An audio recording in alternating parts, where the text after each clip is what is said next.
Mr. Madison, what you just said is one of the most insanely idiotic things I have ever heard. At no point in your rambling, incoherent response were you even close to anything that could be considered a rational thought. Everyone in this room is now dumber for having listened to it. I award you no points, and may God have mercy on your soul. We have a saying around here. Oh, yeah? Yeah, no brains, no headache. Welcome to episode 244 of No Brains, No Headache podcast. Happy to be here. Damn glad to do it here in the studio. My name is Jordan Weichel. I'm your host today, as always. And across from me, my co-host, confident, longtime friend, fellow comedian. His name is Matt Cleary. Some call him Mongo. Some call him Applesauce. Matt, we're here on a Masters Sunday. Had a couple of beers. That's 2 episodes in a row for you now. Getting a couple beers in you. How we doing? Pretty good. My stomach's not really agreeing with me at the moment, but I'll power through. Matt got the chicken strip basket. It's so good, though. It's the safe play. You know, you don't want to get too out there, get too exotic with it, and be upset. Well, and I had some chicken wings, and it was probably the most disgusting display of a man eating ever. It was like watching like a 12-year-old that's never had chicken wings eat them. Because he kept doing the thing where he'd be like, these are messy. And then he'd grab another one. And then he'd be like, oh, I want some Diet Coke. And he would do the thing with his arms and then lift it up. I drank the Coke with my wrists. And then you'd be like, oh, the water. And you'd like slap your arm with it. It is true. I was eating chicken wings as if I was somebody who's never had chicken wings before. I had sauce all over my hands. I had sauce on my face. My nose was running at one point, and Matt had to hand me a pile of napkins. I handed you the pile of napkins. You're like, I don't know how to blow my nose. I just went like one nostril. I was like, okay. I did the wrist blow. Yeah. There was a lot of wrist in lunch today because my fingers were just full of sauce, sweet chili sauce. Oh, so good, though. And then you got to the end of it, and you're like, I should just go outside and ask if they have a hose. Yeah. If you guys got a pressure washer out back, I think that would probably be the easiest way to clean up from these chicken wings. But we had a nice little afternoon before we're here recording, and it's episode 244. We're really excited about it. Matt, a few housekeeping before we really get into it. You have some bar ideas. Well, it was mainly share. I had one, you had one. So my bar idea is you have a Spotify playlist, and closing time is on there. And so you open up at like 11 or whenever bars do in the morning, and you randomly shuffle it. And there's certain songs every day that if they get played, like free drinks. Who the hell are you, man? Isaac fucking Newton? But then there's also a chance that whenever closing time comes on, the bar closes.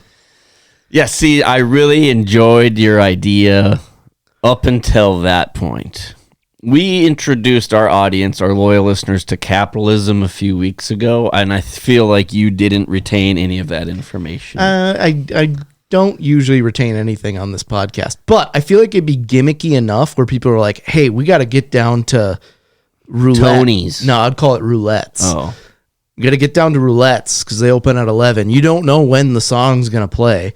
And then you could be like, someone's down there at like 7 o'clock and be like, closing time hasn't played and there's still two free drink songs left. Question. Yeah. So what if this is like a Tuesday? They open at 11, closing time plays at 11:45. The poor bartenders spent all that time opening up, getting ready for the day, to have 3 customers and then close right before lunch. It would need to be strategic, like we have no garnishes for anything and we just serve beer and simple mixed drinks. Okay, so this sounds like a karaoke bar in Bismarck already. Yeah, and it smells like sewage. Naturally, like we have popcorn not made fresh, obviously. Yeah, like the popcorn machine is just like, we'll make more when it's all gone. If you get through the next 5 songs. Or maybe there needs to be like a board coming up where it shows the 5 songs. You're like, all right, we got 5 songs. We got at least 15 minutes because closing time isn't on the new set list yet. Okay. Here's my proposed addendums for this fake hypothetical bar That'll never open. that will never open unless we come into a large sum of money and just want something to blow cash on. I want to just set a bunch of money on fire. Then yeah. All right, this bar opens at 11. Your gimmick doesn't start until like 3 though. Okay, that's better. But then we call it all night happy hour. But you don't know when it's going to be happy hour, meaning when whatever song. Do you have any songs in mind that you would like? Is it like 2 or 3 songs? I would think that it would rotate, but like off the top of my head, I would like Come On Eileen, Anything by Creed, and maybe like a Three Doors Down song. Like Superman by Three Doors Down, like ding, ding, ding, ding, ding, ding, ding. I was thinking In the Air Tonight by Phil Collins. That'd be a great one, or you throw in the AC/DC Thunderstruck, and the whole bar has to participate in the Thunderstruck drinking game. That's awesome. And if you don't, security will throw you to the curb. Our security has to be pretty tight because there's going to be some people that don't want to leave on a whim when closing time comes on. So we're going to have some beefy security that will throw you literally out of the bar. I was about to say, and when we're doing the hiring process for security, this is probably pretty illegal, but we're going to have a scale in there. Oh. And first thing, we're taking their weight right away. And if they're not pushing Billy Bob numbers, I'm not interested. 5'10", 430 pounds. It's like, you got the job. Yeah. What's your name again? I'm an illegal immigrant. You're also hired. Get over here. So I think if you do the bar idea starting later, just so, and it's got to be like a wing joint too. Yeah. If we're going to do this hypothetical no brains, no headache bar called Roulette/Tony's. Tony's before 3 and then 3 o'clock it's Roulette's. Let's just confuse the shit out of our customers. Yeah, let's have 2 different signs and then be like right next to a noodles company or something. And then we'll make a sign that when it flips, so at that time it flips from Tony's to Roulette. And we'll get some graphic designer that it's the same on both sides, that it like flips and it's somehow the same name. All right, so optical illusions are coming into play. It's already. like the one is it a duck or is it a rabbit? Is it Tony's or is it Roulette's? Is the dress blue or gold? Yep. Nobody knows. Blue though, right? Yeah, of course it's blue. But yeah, I think you got something there, and then we can incorporate my bar idea. And correct me if I'm wrong, because I think I already forgot. But is it the glass corner? Yeah. Okay, so the glass corner. If you order a bottle of beer. And I was also thinking, if you order shots and/or a cocktail, and you're like the last one to finish off a bottle, you get the honor of throwing the glass bottle. I was gonna say, we're just gonna have a concrete corner with like a garbage funnel. So every time you can just whip your glass bottle, and it shatters, and it's kind of fun. It's like Rage Room meets sports bar, is what I said. Yeah, I like that. You also have like a designated area for it because you're going to have like, all right, start here when you throw. Because if you have that glass corner and the person is like, well, yeah, finish their beer and just huck it across the bar, and you got like Glenn carrying some chicken strips across and just right in the head. Yeah, I mean, we're going to have to probably have several week-long meetings with our insurance agent just to kind of tiptoe around the liability. If they can allow axe throwing, we can allow bottle throwing. Yeah, but then we'll make everybody who does it, they have to put on those goofy goggles, and it makes your eyes look all funny. Yeah, like and then people will take pictures, and then we'll have it right in front of the Tony/Roulette sign. It would be great. Yeah. I think this bar could hypothetically be terrible, but there's like a 1% chance that it might work. And then we're just gonna take all like the good parts from like other places. There's a joint in town, I don't want to say names, but the theme is aliens from space. And they have a mascot running around. So we're going to have like, what do you think? Like a chicken suit, banana costume, anybody. I got 2 of them. We can do those. Yeah, I was thinking, the alien from space thing, it used to be way cooler when we were kids. Now it's just kind of like a shitty costume. Okay, first of all, okay, what you're saying is kind of true, but it's still a good addition to the experience. Yeah. Maybe let's get great bar. Yeah, but wonderful popcorn. Well, that's because no one ever goes there because it's infested with kids, and then you're like, "Well, I'll just go." Not in the bar. Yeah, exactly. That's why it's. I love that bar. Yeah, it's a hidden gem because no one's ever in there. Yeah, it's awesome. All right, so we got a lot of lot of developing ideas here at No Brains, No Headache, and that's just what happens. Roulette's coming to a town near you. Yeah, probably, but probably also not. No, probably not. I'm just going to dream about it forever and ever. We were, having a little lunch and hanging out before this, getting the vibes, getting the juices flowing. I was saying some ridiculous things, getting Matt laughing.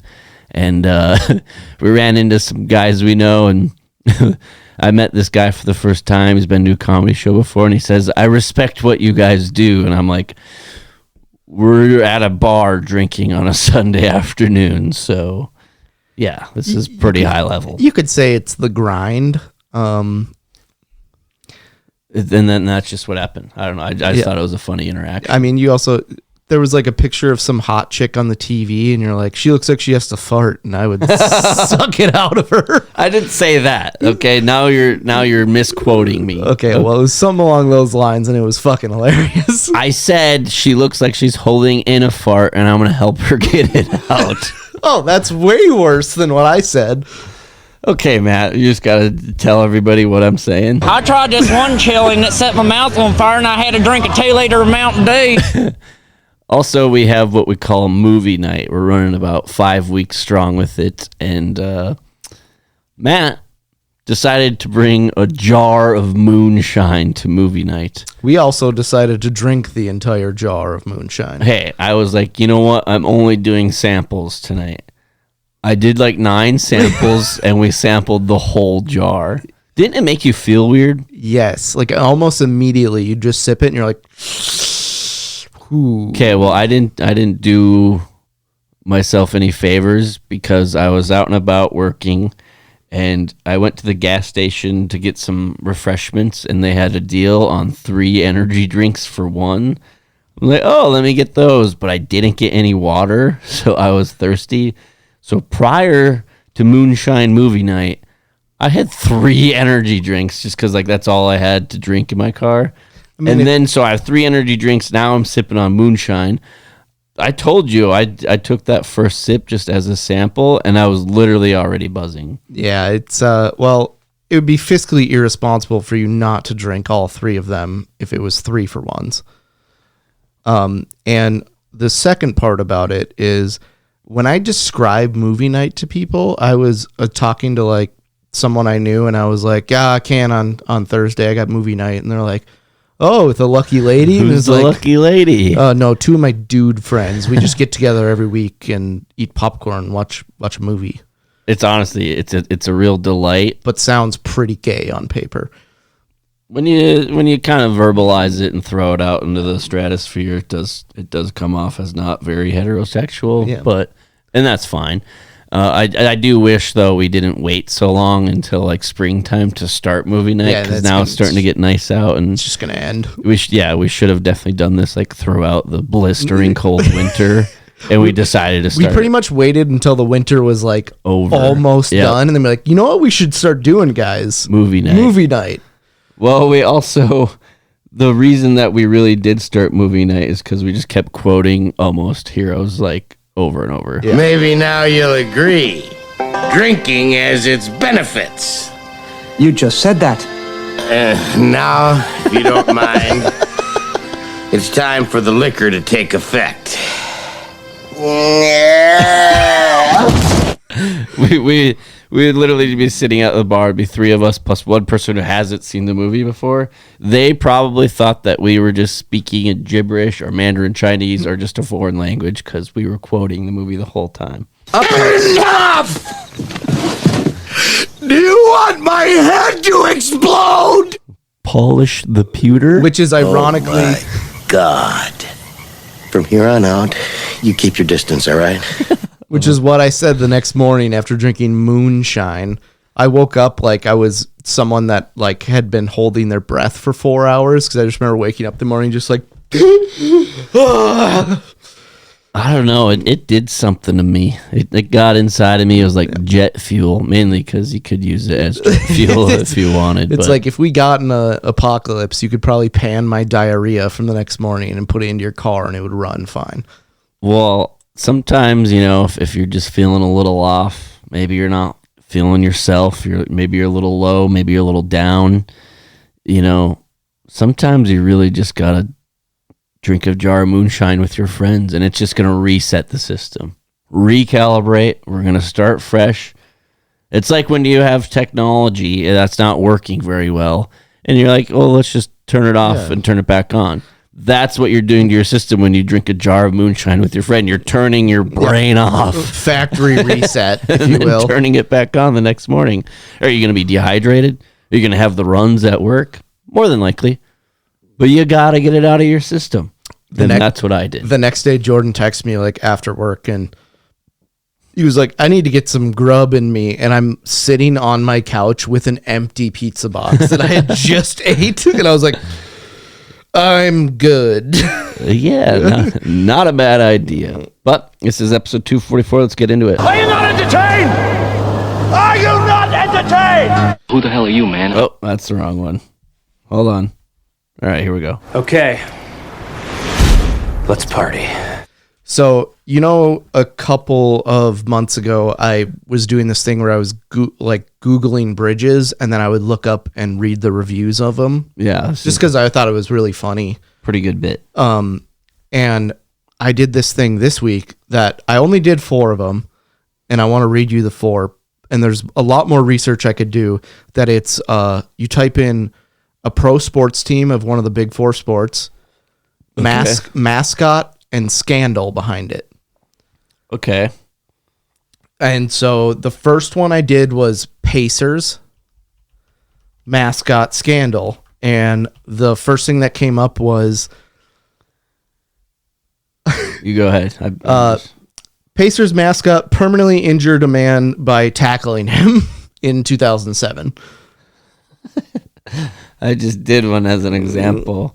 You went up. That's like a deep cut. Like the Pacers, I just tried to pick as random as I could get. This is pretty fucking random. Yeah, that's about I as typed random. in Calgary Flames mascot scandal, and the AI overview says the scandal surrounding the Calgary Flames mascot Harvey the Hound involves Edmonton Oilers head coach Craig McTavish ripping Harvey's tongue out during a game on January 20th, 2003.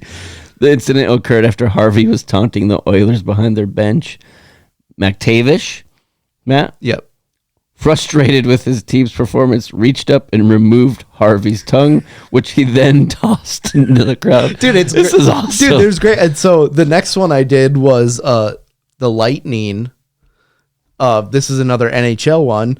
Was Thunderbug sprayed silly string in the face of a Bruins fan on January 17th, I believe it was 2023.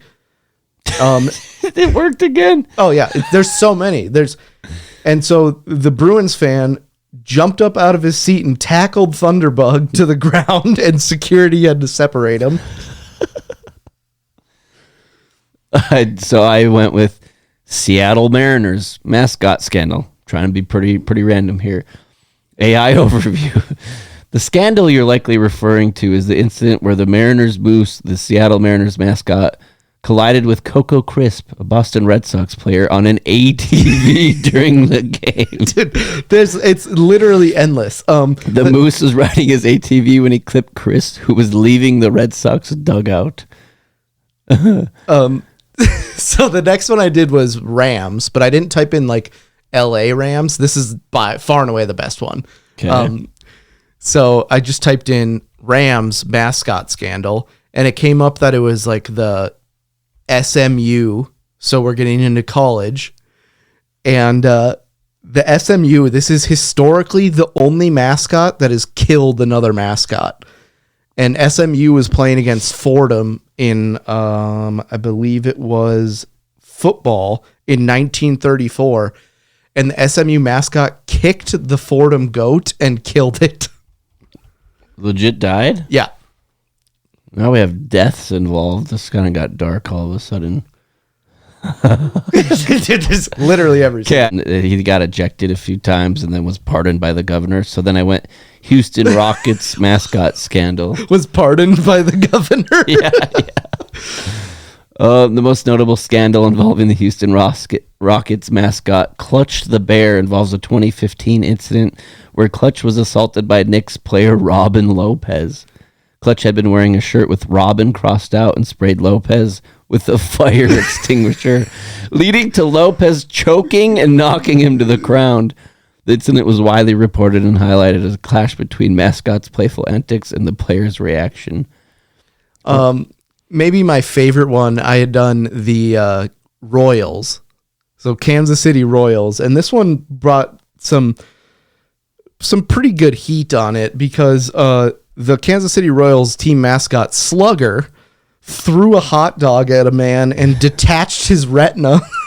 What? That's a hell of a throw. They might want to get him warming up in the bullpen. Yes, he's a relief pitcher for him now. And apparently this went to a jury trial. And the mascot was found not guilty by account of the guy bought a ticket to the game. So they were like, you knew that you maybe could have gotten a hot dog to the face. Yeah, it's like one of the fine print, like mascot may throw large wieners at your face. Like when me and you were talking about getting concert tickets, and in the fine print, you have to give one of the owners a Hummer, and it's like, I mean, it says what it says. Let's go. Is he hot? I don't know. No. Is he closer to a water buffalo than a human? Yeah. Yeah. Well, we got all sorts of scandals, and Matt, I think you just.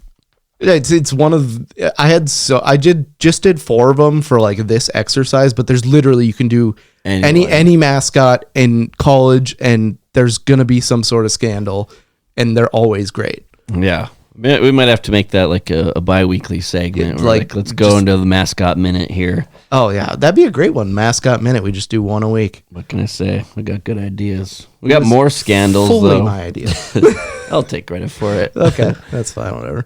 We have a bunch of retail stores in America that are participating in a retail blackout by closing their doors for 24 hours, Matt. So this one in particular, Target is really sticking it to the man by closing their doors for 24 hours on Easter Sunday. Whoa. So they're just taking a holiday off. I mean, you want to talk about courage. You want to talk about, and I think the original article that I found, I couldn't find it, of course. What if they were like, we're going to stick it to the man and be closed 2 days, Easter and Christmas. Take that. Well, the first thing that I had read, and, here on No Brains, No Headache, we definitely are really detailed journalists, I would say. Probably some of the best that Bismarck has to offer. Top 2. For sure. And so like the first article that I read a while back when I first made a note about this and decided to bring it up here on the pod, it was apparently they were like boycotting or protesting President Donald Trump's diversity. What's the E? DEI. I know the diversity, inclusion, exquisity. What the DEI? They were. Diversity. What the hell does DEI stand for? Environmental indigestion. DEI. Deion Sanders. Deion Sanders. Diversity, equity, and inclusion. So you're making house payments. So wait, does Deion Sanders have nothing to do with this? I think that was just in the Google search. Okay. Do you want to look up Deion Sanders? No, that's fine. Isn't he down a toe? Yeah. That's LeVar Ball just lost his leg. What the hell's going on? There was a graphic that was like Lonzo Ball, probable leg injury. LaMelo Ball, probable broken ankle. LeVar Ball out, no ankle. Down to one ankle. Anyway, I saw this and the original article that I saw, and so don't quote me on this. I really don't know if this is true or not, but yeah, they were like, protesting President Donald Trump's diversity, equity, and inclusion policies, which I don't really understand. He's basically getting rid of them, which We don't care for your opinion on here. Yeah, I just thought it was funny that we're gonna really show him. We're gonna shut our doors on Easter. Take that. But I've also when everybody's like busy doing family shit, or it's a Sunday, so it's like I'm not gonna go to Target anyway. I'm hungover. I'm just gonna watch some fucking baseball and call it a day. Exactly. And my favorite part about this was there was also like, we're not going to go to certain stores on this day. We're going to shop local. And I was like, you could do that every day. It's like, we're not going to go to Walmart on this day. That will really show them. It's like, or you could just not do that and support local economy. Yeah, there's really no reason. Like, oh, one day out of 365, let's shop local, because that's definitely going to make or break it for them. Yep. A lot of places are shutting down. I mean, if these large chain stores are shutting down, I can't imagine how difficult it is for the small businesses. Well, we were talking about like at our favorite bar that if we could just like get a tab going, and then I was like, wait, in hindsight, we should probably not do that, because like the first month, be like, I have a tab going, and then you get it and be like, all right, $9,200. Yeah, that is gonna be like if when you set up an account at a gas station, just so you can like don't have to pay every time, just like type in your number. Except that's us at a bar, and it's just like $11,000. Or I only made $4,000 this month. During COVID, I like accidentally paid for 5 oil changes. What? I got confused how the guy was saying it to me. So I paid for 5 oil changes in advance, and I had gotten so used to it. And I finally went to the last one where I had to actually pay. And he was like, all right, it's be like $61 for oil change. And I was like, no, I have I paid for him. He's like, yeah, you already did that though. And I was like, I have to go get my wallet. I'll be right back. Well, I'm trying to find this fucking Target article. I can't. Definitely should have saved it. But this article is basically talking about how Target's they're suffering major losses amid massive boycott threats.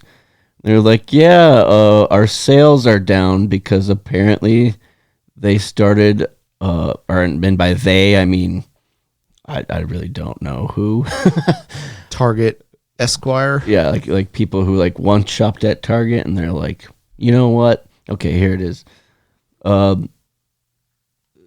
Sales are down because the retailer is currently facing a 40-day consumer boycott, which kicked off on March 5th. Where are all the hot people shopping? Yeah. Who is doing this? There's such thing as economic blackouts organized by the People's Union USA. The boycott lasted 24 hours and targeted large retailers such as Walmart, Amazon, and Target. You know what I call an economic blackout? When I go to 2-for-1s and black out for a lower price. When I bring a jar of moonshine to movie night, when 3 of us finish it, and then we're fighting over the 3 Coors Lights that are left in there. And then you take a running start at the stairs, and you trip on the stairs and break your toe. Okay, so Bertie Mac's house. I think I might have told this already, but one time there's a bunch of people over there. And I was like, I have to shit. So I went upstairs and just blew up his bathroom. And then I come out of the bathroom stairs, and literally everyone from the party's coming upstairs. They're like, time to eat. And I was like, what? Also, there's no bathroom up here. That's really weird, but. Oh, all right. Well, we better keep it moving here on episode 244. Matt, what do we got? Okay. This should be interesting. It is actually pretty interesting. I put Jewish baseball down because Yeshiva University has been riding a 99-game losing streak. They're out of like Bronx or something. And they played Lehman University, who is not Jewish. Yeshiva is. Do they just use simple terms in their dugout for layman? Yeah, well, that's the other team. Lehman University, 42-game losing streak, so it was the clash of like someone's going to break it. Yeshiva University broke it, didn't get to 100 games. So they ended at 99 consecutive. How many seasons is that? 3, I believe. So yeah, so they're playing about like 30 games, give or take a season. They go 0 for 30. 0 and 30 is it their was like our record? traveling basketball team in 4th grade. Hey, we won. Took 4th place because of a 3-way tiebreaker. Yeah, in the Don't forget that. in the Beulah Invitational in North Dakota. It's pretty much the NBA. And the one weird kid on our team clogged the toilet and flooded the entire locker room. Also, It started crying. All right, so back to Jewish baseball. You'll probably remember Yeshiva University because they had a Shiva Kamini? well, that and they had a basketball player who's actually in the NBA now, or got into like the G League, and they call them the Maccabee Mamba, mainly because they are the Yeshiva University Maccabees. That's actually their name. Yeah, 99 game losing streak. And at what point do you fold the program? Apparently it's 99 games because, well, they're still going now, but Well, apparently it's not 99 games. Apparently you can hit triple digits. I read an article and I don't know if it's true or not, but apparently only 2 of the players on their team played high school baseball. So what, these are just random guys who are like, I've always wanted to play baseball. Come on down to the pretty tryouts. much we need people. I know we're NCAA accredited, but They just hold tryouts, and after all the drills are done and coach gathers everyone up, and he's like, well, good news. Everybody made the team this year, and there's just like 8 guys. even me, and it's a guy with no arms and legs just propped up against the bench. They got like a golden retriever, like Air Bud, and he's playing first base. They played a doubleheader, and then Lehman won the second one, so they both snapped their losing streaks. Oh, come on. I was about to say layman's terms is like now on the leader. The University of Layman terms. So this is out in Bronx, you said area. Yeah, probably. I think Layman's in the Bronx, and then I think Yeshiva is in New Jersey. Do you think some bookie out there is like taking bets and like lines on this shit, or like after like 40 consecutive games of some guy like finding out that Yeshiva University is a lock to lose, the guy's like, all right, no more Yeshiva baseball bets. We know what's gonna happen. Or he wasn't taking them until they got to like 55 games, and he's like, all right. Let's see how long this puppy can go. But like they lost some games like 30 plus 0-0. Like they were just getting their doors blown off. Well, yeah, the kid with no arms or legs was pitching that day. What if they're like, the announcer like is watching the team comes out, he's like, all right, we got some Hasidic Jews playing the drug dealers out of the Bronx. So this one could really go either way. We should have a good ball game on our hands. No one's going to get hit, and there's going to be a lot of walks. I just don't know how you get support. It was like when we were talking about the Masters when you were there and Scotty Scheffler won and 4-putted to win, and you're like, yeah, it became a Make-A-Wish Foundation towards the end. You can do it, Scotty. All right, I'll paint a picture for you. He's up 5 strokes going into the last hole, and the guy that he's up 5 strokes is already finished. So he has to like 8-putt. He hit the green in 2, and he's walking up, and everyone's like giving him a standing ovation, very classy. Misses 1 putt. I'm like, okay. Ooh, the crowd. Ooh. And then like the next putt got really close, so it's like the cheer started. So it's like, oh. And then he missed it. And then he missed another one, and then at that point it got sad. So just breathe, buddy. And then so there's like no one really like yells anything there because it's the Masters, and like you'll get kicked out. But like one guy with like a green jacket who's like been there for 40 years and probably a racist was like, "You can do it, Scotty!" And everyone's like, "Yeah!" It was just getting depressing. Then we got Yeshiva University. Yeah. Or somebody's mom is bringing fucking pickle slices and Gatorade. It's like, yeah, they've been on a 99 game losing streak. They call it the curse of the orange slices because Yevitigus over there, his mom forgot the orange slices about 100 games ago, and we have not won since. Rashkosh Gaboshabosh. Dude, before the doubleheader, they both had a meeting. They're like, all right, let's just split here. And so now we can. Who's holding the longest losing streak now? Any idea? I don't know. University of Mary baseball. No, they're actually pretty good this year. I have no idea. Yeah, but if you're, never mind. I'm not going to go down that rabbit hole. Would you like to move on? They have some very Jewish names. Okay, let's maybe just move on then. You need an accountant? I do. I have to do my goddamn taxes, and I'm just dreading it. What if they're like, yeah, we have to forfeit this game. All of our guys are tax accountants, and it's in They're April. pretty swamped right now. They're burning the midnight oil over at the accounting firm. Did I tell you about the Asian guy that cleans my office? No, you did not mention the Asian guy that cleans your office. So he brought in like his grandpa, who was very Asian and old. And I was working there at like 7 at night, and they're like coming through cleaning, you know, like wave to the guy. I'm like, hey, how's it going? He's like, good, how are you? And then his dad walks by, who's this very old Asian, doesn't speak a lot of English. Was the word you're looking for. But he, like, no Asian ever sounds like that Asian. But he was like, oh, burning the midnight oil, I see. I was like, come on. You weren't supposed to sound stereotypically Asian. Now I'm going to be the bad guy for telling this story. And that's exactly how you sounded. Oh. And I was like, no. That's what you get for working late, Matt. You turn into a slightly racist man. Burning the midnight oil. All right, moving on here. Episode 244. A few episodes back. Make sure you check out that episode, especially on YouTube. That seems to be the place to watch and check out No Brains, No Headache. But I gave a little bit of a Hunger Games movie review. And it was pretty obvious that you never actually watched the movies before. Okay, no. I had seen Hunger Games 1 and 2. I'll be honest. Hand up. Hand up. I didn't realize there was 4 movies. Or maybe I did, but if you listen back to the episode, I say a few, of my takes and opinions about Hunger Games. And then Matt really just kind of a lot of spoiler alerts and stuff, and I'm just like shocked that all this stuff happened. I was saying things that happened in the first 2 movies that you had supposedly seen. Okay, well, I took some pretty thorough notes. Oh, yeah. So you ready to go through it? I saw one that just said very cheesy, so I'm sure this is going to be a great. So I had seen the first 2 before, which Mockingjay, Catching Fires, the first one. Oh God, here we go.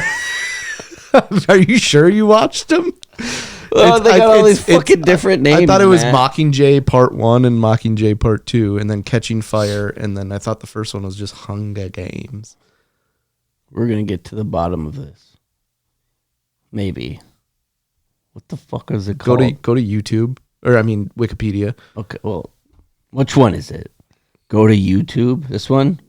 And go to YouTube and subscribe, rate, and review. No Brains, No Headache. Our internet is frozen. I'm sure this is gonna be a fun one to cut up. What one are they? I don't care who the cast is. And does Jennifer Lawrence show her cans? Okay, the first one is The Hunger Games, and then it goes Catching Fire, and then Mockingjay Part 1, Mockingjay Part 2. Okay, thank you. Now that we got that cleared up. Yeah, you can delete IMDb. It's probably gonna mess with the audio somehow. Is it? And probably not. Maybe. I don't know. That little mascot bit you had earlier was a lot of fun. Anyway, so Hunger Games, this is just in chronological order. I had seen the first 2. I hadn't seen Hunger Games 3, we'll call it, and Hunger Games 4. Let's just it'll be the layman's terms here on the No Brains, No Headache here. Layman University baseball team. We will be them. Okay, so movie 2 ends with the dome of Hunger Games like breaking, right? And then they like rescue her out of there. She comes to on like some fucking plane. And then the end of the movie. They're going to District 13. Cliffhanger. There's apparently a District 13. So in the third movie, they're obviously rebelling against the Capitol. There's a very clear war. Yep. So at one point, they break the dam in the Capitol. And I know they're sacrificing themselves, but they break the dam and then the water just obliterates them.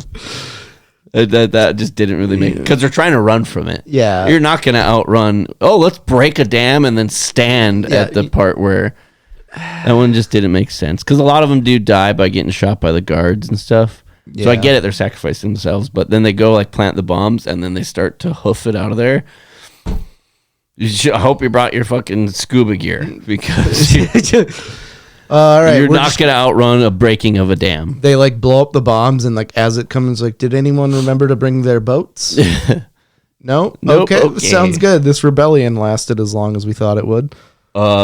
PETA is just absolutely bonkers. Oh, you brainwashed. In the third one. Just you could tell they're just like starving him. He looks absolutely terrible. I do have to admit that President Snow, I mean, he knows what he's doing. At the end of the day, it's a cat and mouse game that they're just playing, just going back and forth. This might be a hot take, but do you think the other president that isn't President Snow, the chick one, is she stacked? Julianne Moore? Yeah. Yeah, I mean, we'll get to that. Okay. I could say something really funny, but I kind of want to wait for the chronological order of things. But yeah, I mean, she could get it. Okay.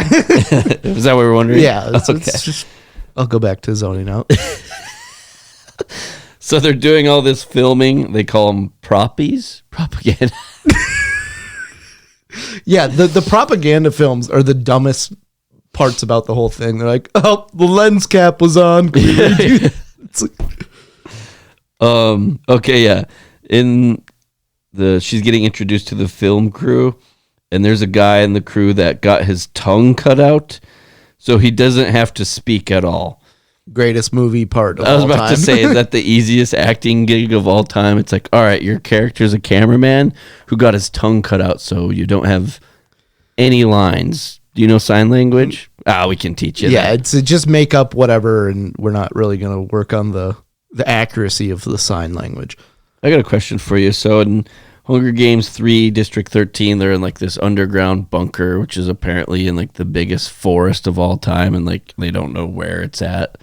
That's the whole thing that I don't get about the entire film. Like, could we just leave and go to 13 where we can hunt deer and live? And they're like, no, we can't do that. Well, I want to know, how would you do living underground?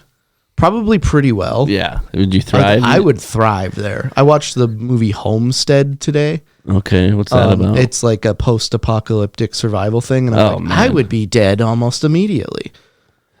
But living underground in District 13, you think you'd do good? Oh, do for well? sure. Doesn't like her sister like lose her cat or something, so almost dies?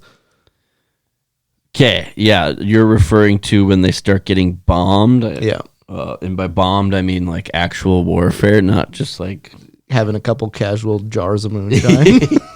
Just a casual jar. They had movie night and got bombed. Yeah.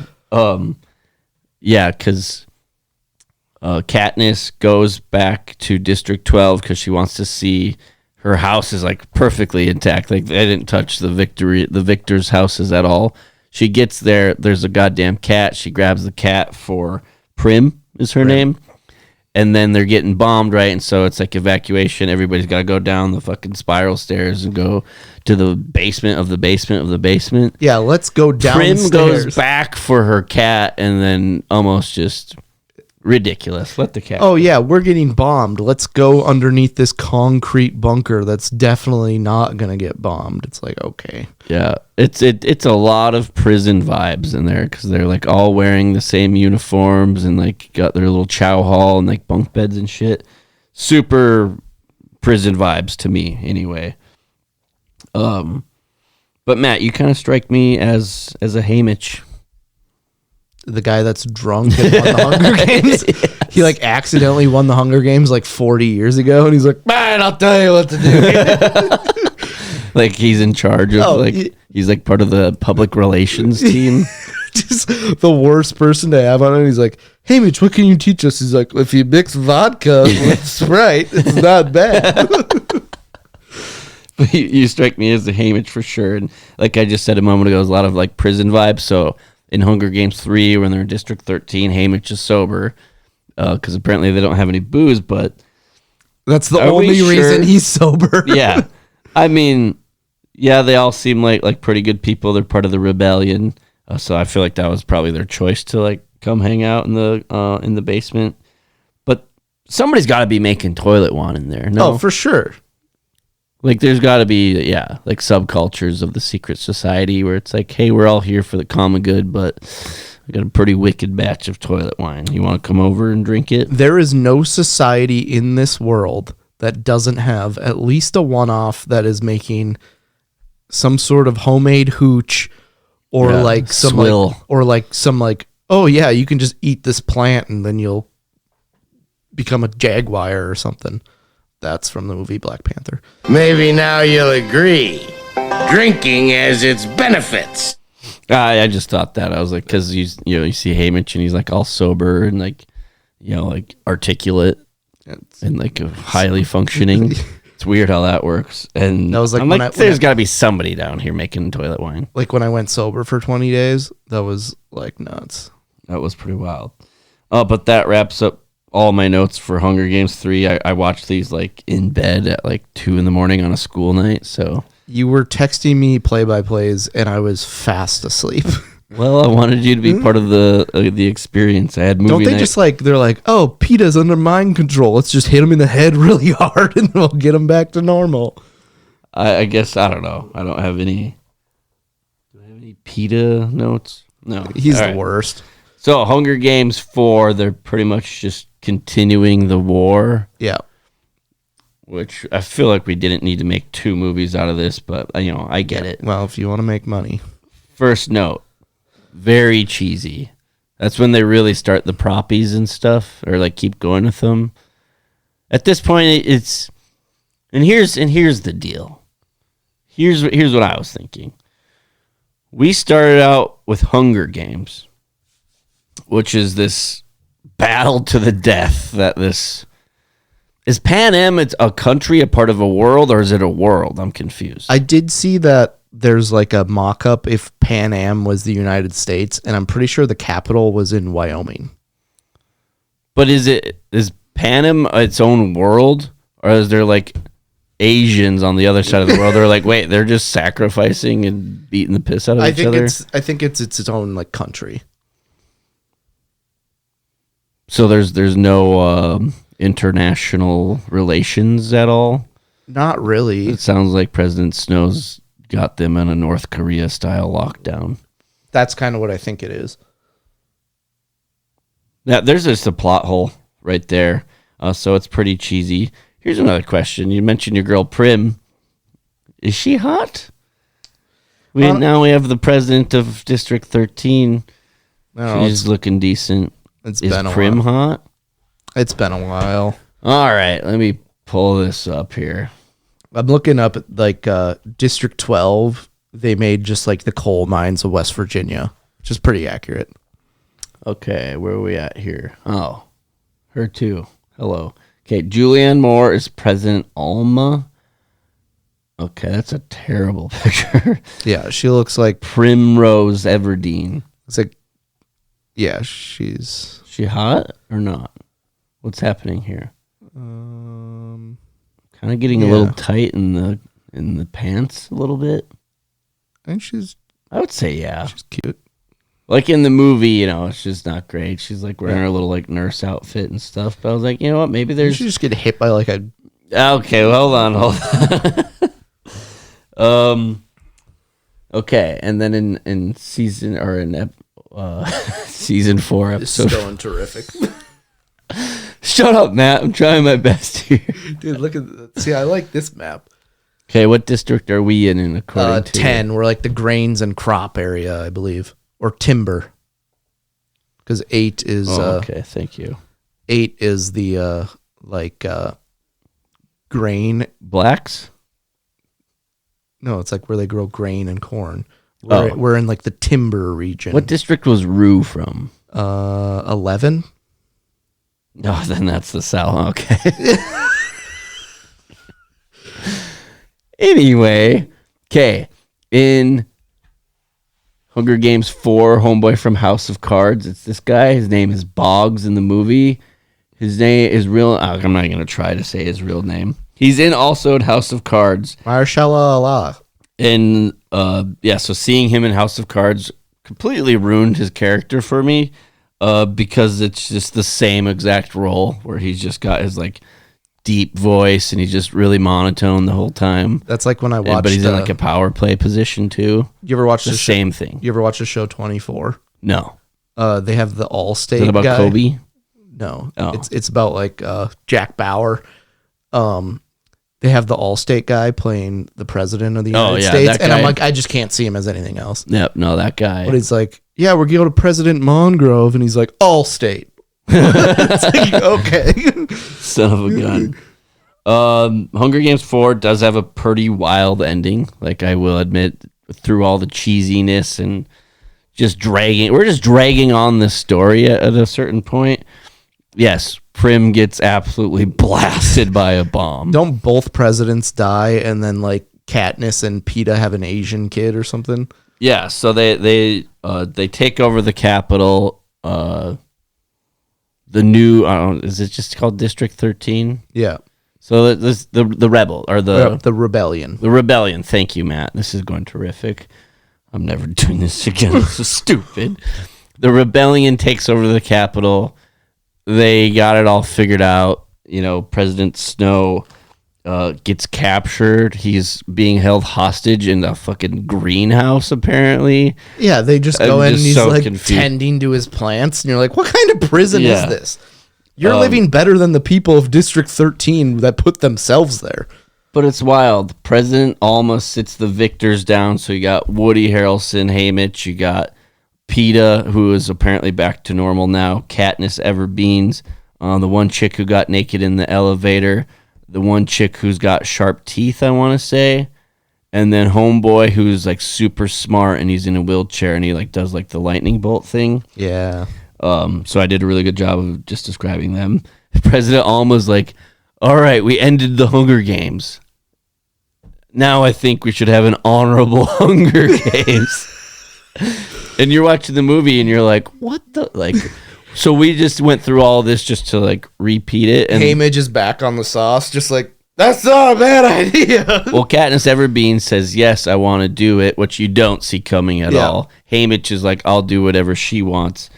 But it's all a ruse. It's all a setup because she says Katniss Everbeans is like, I want to shoot the president. And so President Alma could have maybe stood somewhere else. Oh, yeah. But you got President Snow on this, like, I don't know, like this. Kind of like a crucifix. Yeah, I was sort of thinking thing. large dildo. Yeah, just a big old double-sided. A pillar. There we go. He was on. He's like chained to this How pillar. about crucifix and dildo came out before pillar? Need I remind you, this is no braids, no headache. So was he sitting on Hold on. the pillar? Shut up. This is just How far was the pillar inside of him? okay. It was like a butt plug. Okay.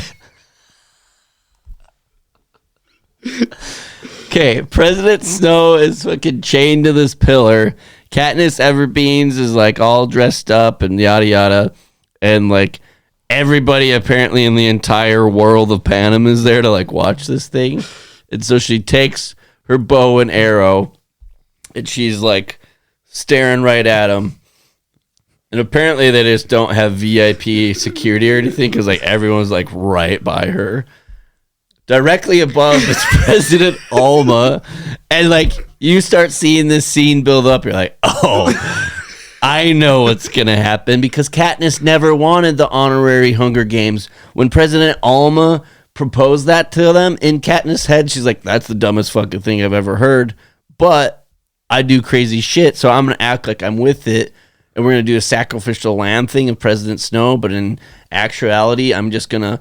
She pulls back the arrow. It's dramatic. We got the fucking timpanis playing and shit. And just sink. Boom. Right in the chest. Perfect shot, by the way. Right in the perfect And then chest everybody of Julie else Andrews. charges President Snow. And I'm pretty sure they just... Eat him. Yeah, that's what it looked like Dawn of the Dead when they're taking over the buses. They and pulled the crowd. pillar out of his asshole and then... It seems like a terrible world to live in. Yeah. One of my notes. It's like, this is just miserable. Anyone that has read the books or watched the movies more than like 3 times, you're like, what the fuck are these guys talking about? It's just weird as shit. It's always just seems so grim and like very like dictatorship-ish, communist maybe even. I really want to don't know rewatch those words. I'll rewatch The Hunger Games and do my recap on next week's podcast. Yes, you should. I thought they were going to end with a greasy old porno scene when Katniss goes and crawls into Peeta's bed. And they did that, but just in a very roundabout way. They don't really show, and then once I finished the last scene, I rented it on Amazon Prime. So the credits start rolling. Amazon Prime is like, up next, Joe Dirt. Well, I guess I gotta watch Joe Dirt now. Whatever happens to Gale? Who's Gale? This guy? Her actual love interest? So she is like in the Capitol and like chilling out, apparently. Apparently when you're Katniss, you just like get everything. She's like a modern day like Caitlin Clark, I want to say. And she can just shoot a president. Caitlin Clark can shoot threes. Katniss can shoot bow and arrow with complete accuracy in front of the entire world and kill the president that just took over the rebellion. Gale, so when they're charging the Capitol, the rebellion drops off a bunch of those messenger things that come on parachutes and make that little like whistling noise. Bombs, actually. Yep. So they bombed a bunch of like women and children because they get to the gates. The military dudes are like only women and children first, so they're gathering them all into one concealed area. The rebellion drops a bunch of bombs on women and children. Their whole idea was like, we're going to pretend like the Capitol planned that, but we actually did. So then, fast forward, Katniss is like chilling in her living room, probably processing like the craziest shit that like any human has ever experienced ever. That was nuts. Yeah. Gale comes in and Katniss is like, the fucking bombs were your idea, weren't they? And that also killed Prim. And he's like, he doesn't confirm nor deny, and it's very clear that she does. And she's like, goodbye, Gale. Broken up. Plus, by the way, was she just in a greasy love triangle three-way the whole time with Peeta and Gale? And she like hated Peeta all the time and loved Gale, but then just still was getting plowed by Peeta. So maybe I have a chance with the girls I have crushes on. They hate me, but, They hate me because they ain't me. Boom. And yeah, so that's my Hunger Games review. Thank you for sitting through that, everybody. Yeah, I just have one quick, it's my next point. It's a movie topic too. So the Minecraft movie came out because apparently they weren't making enough money on movies. So they were like, we're just going to make a Minecraft movie because every kid is going to watch this. And apparently there's a scene in it where a Minecraft guy comes out and it's like Jack Black's character is like a chicken jockey. And at that moment in time, everyone in the movie theater is supposed to throw whatever they have in their hands in the air. And I did see something and like it's this. Causing a lot of damage to movie theaters. If I'm spending like $12 on popcorn, I'm not throwing that shit. If I'm smuggling dollar store candy into my ass in the movie theater, if I'm throwing it up my prison wallet, we're not throwing it in the air. Yeah, or if I do throw it in the air, it should be covered in my own shit. Imagine some teenager picking up like all the candy boxes and he's like, oh, candy boxes. What the fuck? But apparently it happened in Grand Forks, North Dakota, that they caused like. I saw a picture of it. I didn't really look into the article or whatever. I thought it was like an advertisement or something. And someone posted on Bismarck People Reporting the News earlier today that I saw, which brought it up, that was like, has anyone been scared to go to the movie because of the chicken jockey scene? And someone commented on it and was like, if anyone throws their stuff in the movie theater that I'm with my kids, I'm going to stay there and make them clean it up. And I was like, okay. First of all, good luck with that. Second of all, maybe just wait till it comes out on Amazon or something. What if people just take it way too far and at that point they just got their like double XL drink and just pour it on the guy in front of them, just slap him in the face? Yeah, or it's like they do it and the lady's trying to get them to clean it up and they just beat her to death. Okay, kind of took a dark turn. It turned into the Hunger Games. So is that your whole Minecraft? Yeah, that's the whole thing. I just want to bring that up. I don't know. I guess I'd do whatever you want. I got all sorts of juicy stuff this week, so I'm already on a roll. We might as well keep it going. So we got Hugh Hefner, the creator of Playboy. Are you a hot dog? Because you're on a roll. Thank you. Appreciate that. Couldn't do this without you. So I see, I watched the show Girls Next Door, and then there's their podcast. Oh, fuck. What's the name of the podcast? The Girls. God damn it. I really need to do my research. Yeah, it's saying that, you watched the Girls Next Door. Oh, it's pretty much saying, oh, you jerk off a lot. Girls Next Level. It's one of my top podcasts, actually. Which is weird that you couldn't remember the name of it. It was something along the lines. So they have the show Girls Next Door, and then they have Holly, Madison, and Bridget Marquardt have the podcast Girls Next Level, which I've definitely deep dived into just because I just think it's so interesting. And so they're ex-girlfriends of Hugh Hefner, and pretty much on Girls Next Level, they just review their old episodes of the TV show, but then also pretty much just bitch and moan about how Hugh Hefner just manipulated them and is a narcissist. I mean, he wasn't a good guy. I mean, yeah, I get. I'm not denying that. I'm not here to argue that point. But all of his ex-girlfriends are making money off of saying how much they hated being his girlfriend and banging him. So basically, they're just admitting to be a gold digger who wants to be famous. Because Matt, do you want to know who Hugh Hefner's last ex-girlfriend? Do you want to know her name? Do you know it? Tiffany. It's Crystal Hefner. She married the guy. I thought he was already married, when he had all these girlfriends. It's a whole thing, but Crystal Hefner definitely is the reason that Holly, Bridget, and Kendra all get the boot from the mansion because Hugh Hefner. Kendra got her own TV show. Yeah, well, and so did Holly, but Bridget was just too stupid to figure out how to get her own TV show. I think she became a dental hygienist or some shit. Really took a massive pay cut on that one, and so shot to the pride. But yeah, then Crystal Hefner moves in. Hef falls in love with her. She marries him. She's I don't know, probably 20, 23, somewhere in there. Marries him. He dies. This is Tommy Boy, but executed to a T by Crystal. And so this is what prompted it. I saw a scene of her of pretty much just being mad at Hef.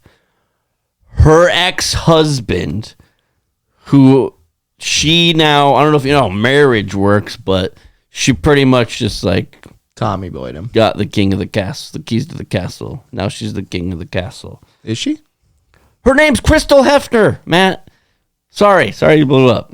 I was just wondering. I didn't know if she still lived there. I haven't heard anything. Oh, no, she doesn't live at the mansion. The Playboy Mansion's condemned. There's just semen everywhere in that joint, and the walls are... You can crawl the walls like Spider-Man.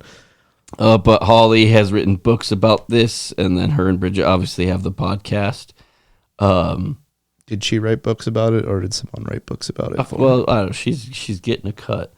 Overall, just a really fucked up situation. Anything to get famous and make a buck. And at the end of the day, I respect the hustle. Yeah. Just I at this one job I had this coworker who just came up with a ton of excuses. It'd be weird if you saw her at the bar the same night. The one time, we'll get to there. The one time she was running late for work, and her excuse was, I opened my fridge and a bunch of stuff fell out, so I'm going to be 20 minutes late. Me and you had that bit about the best excuses. I think ultimately we went with diarrhea was number one, because it really is. If there's the worst excuses, that's it. Yeah. I was trying to explain that to someone because I think I told literally everyone. Oh, it's the funniest thing. When I told you that for the first time, I think you died of laughter. Okay. First off, if someone went upstairs and tipped over my entire fridge, it would take me less than 20 minutes to get everything back into order. Well, then, I respect the hustle of these Hugh Hefner ex-girlfriends that just got plowed by him and got paid to live there. It was really fucked up, I'll admit it, but I also respect when somebody goes so hard with an excuse. because example A that I talked to about a moment ago with opening the fridge, apparently just way too fast and shit getting flying. This same person couldn't come do a shift at this job that I had at one point in my life because she said that she was in the hospital. About 9 hours later, I saw the same person at a bar. And I was telling you this, and it's like, yes, it's upsetting, you got to like pick up slack, and it's like, just fucking do your job. It's not that difficult. But ultimately, I thought about it. I'm like, God, does that take guts? I respect how aggressive of an excuse that was, and then you're just at the bar later. I was like, what, did the ambulance just drop her off at the front door? And they're like, all right, you got 2 hours, and then we got to head back. So this was one of my, I don't know why this brought up, but do you remember in like grade school when we, like, you could offer up prayers before class? Yes. Oh, I know. And I remember there was one kid that always had to say something. He would like just be like, my grandma's sick. It's like, your grandma died a long time ago. Like, and he just like, was like, I have a prayer. They're like, what is it? And it's like, I have half West Nile disease. Oh my. How do you get half West Nile? There was the one time one of our old classmates that we know, or he was in a different grade, but a guy we know, he offered up a prayer, and it was like wintertime, and like I think he was like going on like a snowboarding trip or something soon. So he prayed for snow, and then the teacher like stopped everything right then and there and was like, don't you think you could pray for something a little bit better than snow? Just got pissed off. Like maybe that teacher could pray for a different job. That's an option too. But nothing like offering up prayers. Oh, that's brutal. Remember when we had to do newspaper, like news article, like cutouts, and you had to like pretty much just prove that you read this article and then like do it? Remember the day after 9/11, what everybody brought in for sharing for their news article that day? I remember it's actually one of my stand-up bits because I love it so much, where it was, so that happened on a Tuesday, and then on the Wednesday, like the first person came in and was like, I don't know if you guys know this, but 9/11 happened. You wanted to be the first person to go that day because then you could. And then she was like, all right, stop. No one can do any more 9/11. It's okay if that's what you brought for today. We're just not going to do it. And so the next day, our buddy Andy comes in, and if you like forgot to do it, you would just grab the paper and whatever was on the first page. Yeah. You'd be like, my news article is this. And he apparently didn't get the memo of don't bring in 9/11 related things. And it was the sports page from that Wednesday that the article was no time for sports, and it was just a picture of the towers on fire. And he's like, 9/11, so here's what happened. And I remember our teacher just like, damn it. I think you should add this to your bit, maybe consider it or something. And the timeline doesn't add up at all, but like do that first part where it's like, yeah, if you wanted to be that first person that day, because literally the next person's like, yeah, Michelle just told us about the towers, and that's also my story. You guys know they also hit the Pentagon? Yeah. But then you should be like, and then I went up, and you're like, and the teacher's like, no more 9/11 articles. Does anybody have anything else? And then you go up, and you're like, they canceled the Duke lacrosse team got busted with rape.